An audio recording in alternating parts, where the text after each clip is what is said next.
Thing to keep in mind for people when they get their dogs back from board and train. I tried doing this earlier and I was a little annoyed, so I had to record it. But something to keep in mind for dogs doing board and train when you get them home. Daryl, leave it. Yes, good boy. Very good boy. When you get your dogs back from board and train and they are coming to your home, number one thing, compliance. The management and the reinforcement and the redirection that you're given when you get home isn't optional. Your dog is going to go straight back to doing what it was doing because they have learned that, hey, I can get away with this here.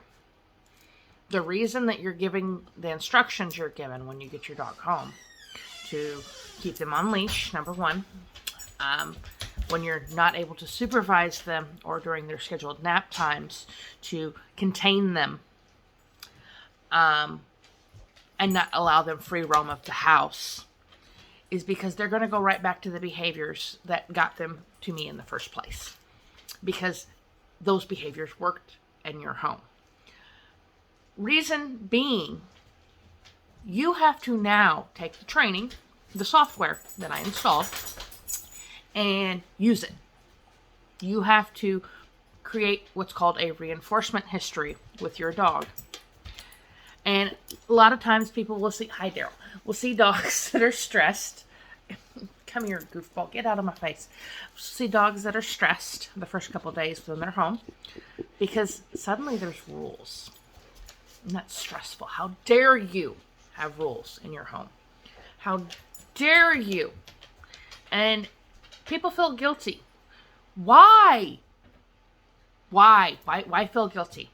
There's no reason for it. The thing that you need to keep in mind is your dog got here usually because of lack of boundaries for them. Them not being explained what needs to be done in terms that they can understand. And when we put them back into that environment and all those handouts and all those videos are given to you to explain, this is what you do. And there's a process that you have to go through to expect your dogs to behave with you. And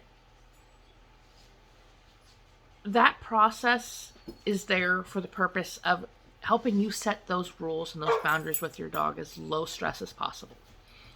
The big thing to keep in mind is when you have dogs doing dog things like, jumping up on people, throwing feet on counters, digging, barking, running through the house, dogs that are anxious that pace or whine or chew or, are just darting out the door.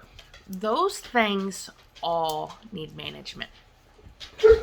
Management is not harmful. It is not designed to make it so that it is super frustrating for you or for your dog. It is just putting prevention in place to keep those behaviors from happening. That's it. That leash that I asked you to attach to your dog, the reason you're supposed to get the leash on your dog is so your dog can't go right back and go jump up on the counter and take something off. You're supposed to use the handouts and the tools that are there to show you what to do. Your dog's going to be stressed about it. They're not going to be happy because why now do those rules apply here? It's just like having a kid that's never had any rules suddenly have rules. You have to use your reinforcements too. If your dog's not interested in what you have, find something else. Their kibble is not probably going to work at home, especially if they've been given the same kibble over a lifetime, which is another completely unfathomable thing to me because I don't know anybody who eats the same meal every day all of their life, because dogs are not dumb. They can smell it. They've tasted stuff. You've dropped it on the floor at some point. They've tasted it. It's boring. They're eating for survival, not for enrichment. And meals is part of a dog's enrichment. Dogs are designed to chew. They're designed to hunt. They're designed to look for things that are going to keep their mind stimulated. And Having their mind stimulated, part of that is giving them things that are tasty. The big thing here is don't elicit responses by going back to reinforcing the old behaviors, by paying attention to those old behaviors instead of redirecting them and paying them for the new behaviors you want. Keep in mind, this is a process. Every single time I work with a dog, I always get this, well, they're doing the same thing, because you're not doing what you were told. Yes, it's a lot. When you have a dog, it's a lot. Dogs require training. Dogs require management. And I'm not saying this to be mean. If you don't want to reinforce your dog, if you don't want to manage your dog, if you don't want your dog to act like a dog, get a stuffed animal. Dogs need physical enrichment. Dogs don't just need dry kibble all day. Dogs need toys. They need play. They need naps. They need rest. Dogs are not stuffed animals. They are not robots. Dogs are thinking, intelligent, driven beings. They're not accessories. They're not playthings. If you want a little fluffy dog that, just sits around, get one bred for that. Don't get a dog that is bred to work and do things. Because what happens? You get a dog that's anxious because you've not given them an outlet for that. And when I give management and I give training ideas, it's designed around teaching them when you want them to be down, when you want them to sleep, when you want them to play, teaching them how to interact without always be in that anxious state, because that drives me nuts.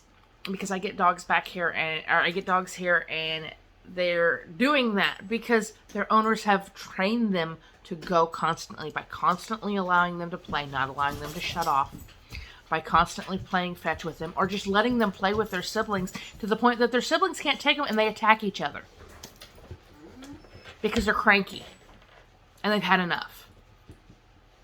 And then I always get somebody who wants to argue with me and tell me, oh, well, I've never done it that way. Well, is that working? Why are you here if what you're doing is working? Hi, Oracle.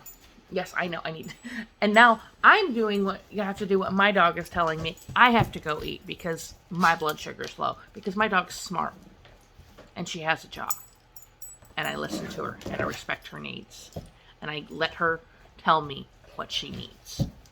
And because of that, and we have a mutual respect for each other, and I don't just expect compliance, she listens.